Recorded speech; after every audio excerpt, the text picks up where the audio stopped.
जय श्री जगन्नाथ। आमर धारणा हुए काली अत्यंत शुभयोग थिला पुष्या नक्षत्रयुक्त रथयात्रा जो तिथि भगवान पाखे जहाँ भी किसी समर्पित चित्तर प्रार्थना करा जाए ताहा निश्चित भाव में पूरण हुए बोली आमर शास्त्र माने बारंबार एक कथा कही आसी। पुष्या नक्षत्रयुक्त थिला किंतु महाप्रभु रथ गड़िला। पुष्या नक्षत्रयुक्त रथ यहाँ गोटे अत्यंत दुर्लभ संजोग जोटा सबू रथयात्रा पड़ न थाए।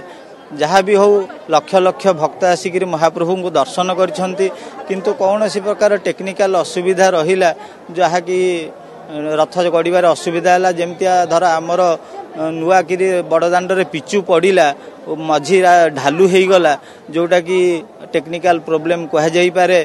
सेतिपाइका बलभद्र रथ गोटे साइड की गड़ी चलला सेटा को चिंता करिवार उचित थिला कारण पानी बड़दाण्डू बहीजीव बोलिका नला मध्य को बोधे टेक्निकाली से माने बड़दाण्डर मझी की उच्चा करथिले जोटा कि गोटे कारण हो पारे। द्वितीय जिनिस होउची कड़न भितर अनेक भक्त रहीगले जो माने आसिले कड़न भितर एते भक्त कुआड़ आसिले सेटा तो से मंदिर जो माने दायित्व रे थिले बा प्रशासन दायित्व रे थिले से माने ताको स्पष्ट करि परिबे जोटा टाइम्स ऑफ इंडिया रे और अन्य न्यूज पेपर रे बाहरी ची सेतिपाइका आमे विशेषता ऊपर कहि परिबुनु किंतु एटा भी गोटे फैक्ट बेलिका डिक्लेयर आज बलभद्र महाप्रभु रथ बलगंडी रे अछंती एवं टाउन थाना पाखरे अछंती देवी सुभद्रा दर्पदलन रथ एवं श्री जगन्नाथ महाप्रभु नंदीगछ रथ तो टिके मात्र गढ़ी तेणु कौ रथ आग गढ़ एवं जहाँ फल जो विधि आ विधान रही केउटी ना केउटी परिपूर्ण हम एवं सूर्यास्त पर तो काली रथ टिके गढ़िला विधि सहित ताकू मध्य तर्जमा करिवार समय आसी। प्रथमे कहतु किभली भाव रथ गढ़।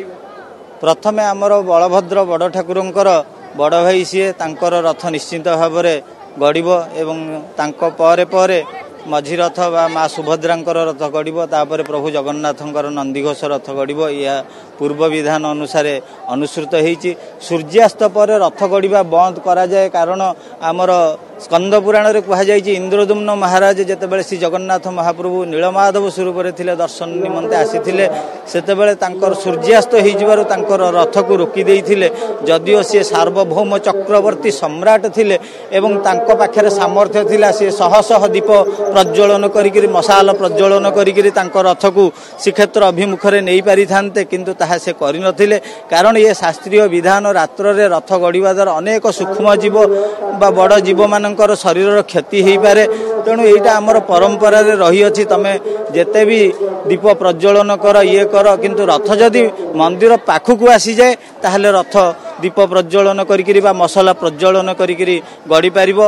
किंतु यह सहित भी आमर अच्छी जे महाप्रभु रथरे भी क्लांत श्रांत हो जाती हुए तो काली भी महाप्रभु क्लांत श्रांत हो जाइथिबे। गोटे छोट प्रश्न नीलमणि गुरु महोदय को जदि काली गड़ा जाई न था नंदीगछ रथ टिके ताले कोउट ना कोउट गोटे विधि सम्मत हो न था ना नहीं सेमती किछि नहीं। आमर विधि अनुसार महाप्रभु को रथ टिके गड़ई दबार परंपरा अच्छी। आउ जेहेतु महाप्रभु सिंहद्वार पाखरे थिले तेणु आकु विधि भग्न हैला बेलिका आमे संपूर्ण रूप से कहि परिबु नाही।